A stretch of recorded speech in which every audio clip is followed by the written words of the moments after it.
It's really an honor to be asked to speak about Senator McCain for Evelyn and for me.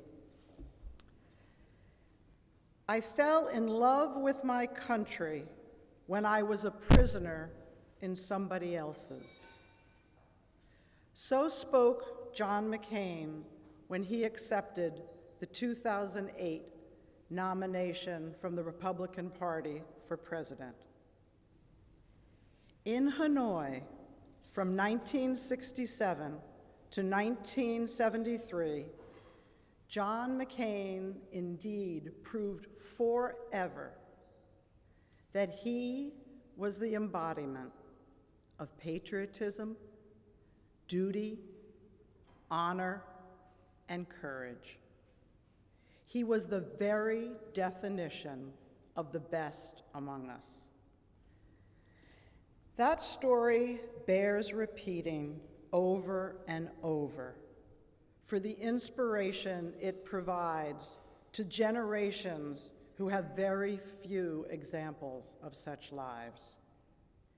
Think of the trauma to an energetic young man just over 30 years old who was shot out of the sky over Vietnam. Think again of being offered a quick release when the Viet Cong realized that they had the son of the Admiral of the Pacific Fleet. Think of John's decision to honor the military code of first release for the first captured and not exploit his privileged position.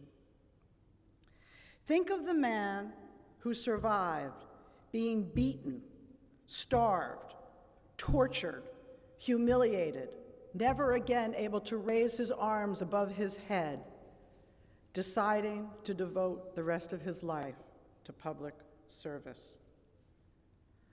When all he had to answer to was his family's code of honor, duty, and service, he was willing to pay the full price to do the right thing. That spirit of McCain continued to define his life as a citizen, a congressman, a senator, presidential candidate, and most of all, as a loving husband, father, and friend.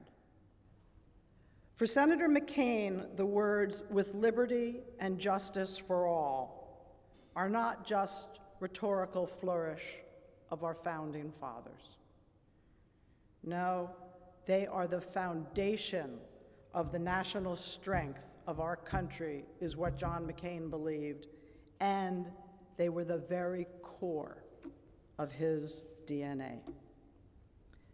They are what made him a man who never judged a person based on their skin color, or their gender, or their religion, or their background, or their political affiliation, or their bank account.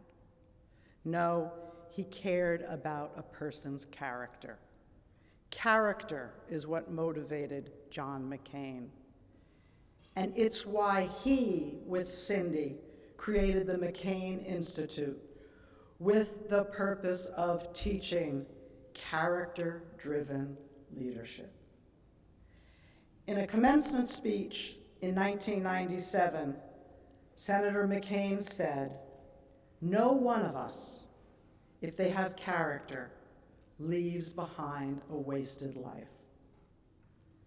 On a personal level, he judged all of us on the merits of our character and the contents of our heart.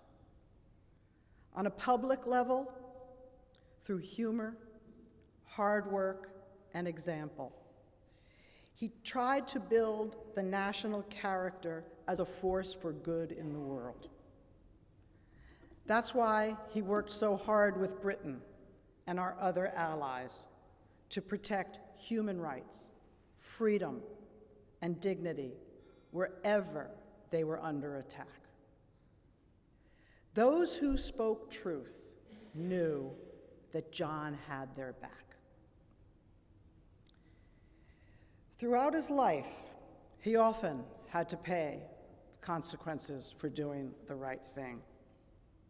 In those cases, even I heard him say, "My reward will be in heaven."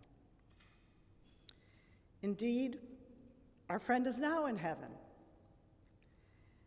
And when we greet him on the other side, we better be able to prove that we have tried to be true to even a modicum of the courage, valor, and decency of his character.